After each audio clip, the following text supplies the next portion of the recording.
was telling us when he sat in that tomb for 2 days and was risen on the third day. He was telling us when he was going to return. 2,000 years later on the third day. Remember, a day is 1,000 years and 1,000 years is a day. Christ sat in that tomb for 2 days, representing 2,000 years. He rose on the third day, representing the millennial reign. The third day, the final day of the 7 years, the day of rest, the 1,000-year millennial reign.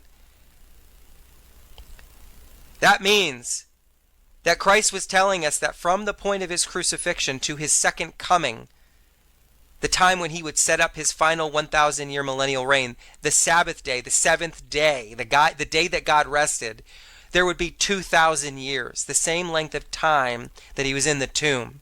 2 days, and risen on the third. What's 2,000 years added to 32 AD? 2032. Remember, we're still missing the 70th week of Daniel, that final 7-year period of time that was put on pause when Messiah was cut off at the end of the 69th week. You subtract that final 7-year cycle from 2032, it takes you to this year. Guys, this is not dreams, this is not visions, this is not testimonies, this is Scripture. And math does not lie. We have proven, just using Scripture, that he was crucified and officially proclaimed himself Messiah in 32 AD. And we know that him being risen on the third day was a clue.